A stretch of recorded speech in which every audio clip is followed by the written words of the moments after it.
Un conseil des ministres s'est tenu le mercredi 10 novembre 2021 au palais de la présidence de la République à Abidjan Plateau. Faisant le compte-rendu du conseil des ministres, le ministre de la Communication, des Médias et de la Francophonie a évoqué les récentes tensions sociales à Abidjan, liées notamment à la grève des chauffeurs de taxi-compteurs. Il invite les protagonistes à s'inscrire dans la voie du dialogue. Que les visites, déjà, c'est pour la sécurité des usagers.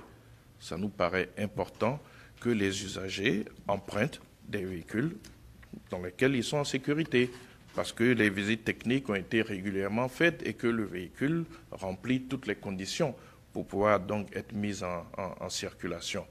J'ai dit qu'une solution, en tout cas des voies de solution, ont été trouvées.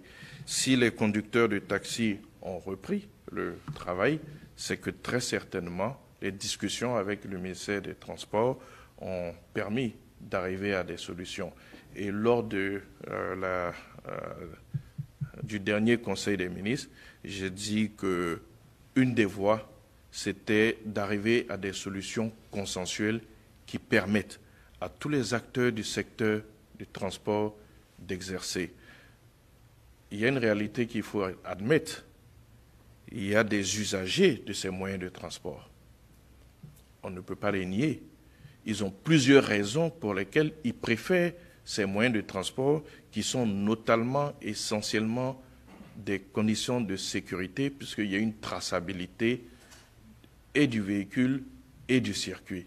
On ne peut pas empêcher un usager donc de vouloir prendre des dispositions pour sa sécurité. Et je le dis qu'avec le ministère du Transport, des discussions allaient être engagées pour pouvoir trouver des positions consensuelles qui permettent à chaque acteur d'exercer donc son métier.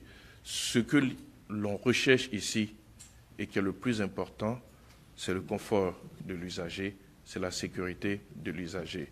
Et les visites techniques régulières font partie justement de ces conditions de sécurité. Le porte-parole du gouvernement a révélé les nouvelles dispositions arrêtées par le Conseil des ministres au titre des opérations liées au fonds Covid-19 mis en place par le gouvernement ivoirien. Dispositif des fonds. Désormais, afin de bénéficier des appuis financiers pour le fonds de soutien aux grandes entreprises et le fonds de soutien aux PME, la baisse minimale du chiffre d'affaires pour justifier l'impact de la Covid-19 passe à 10% contre 25% initialement.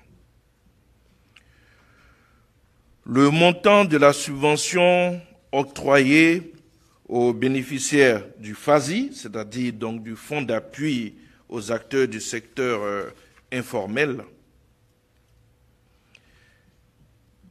pour le fonds qui est octroyé aux bénéficiaires du FASI, il a été uniformisé à 250 000 francs contre des montants différenciés tels que cela était par le passé, des montants différenciés par secteur.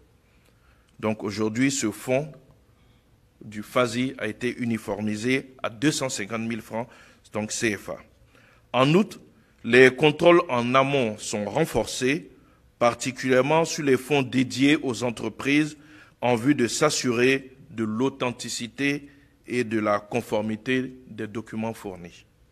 Au titre des pluies diluviennes dans le district d'Abidjan, Amadou Koulibaly note qu'il y a eu des pertes en vies humaines, mais les ouvrages de drainage construits ont bien fonctionné. Une campagne de sensibilisation sera menée pour la libération de toutes les zones à risque.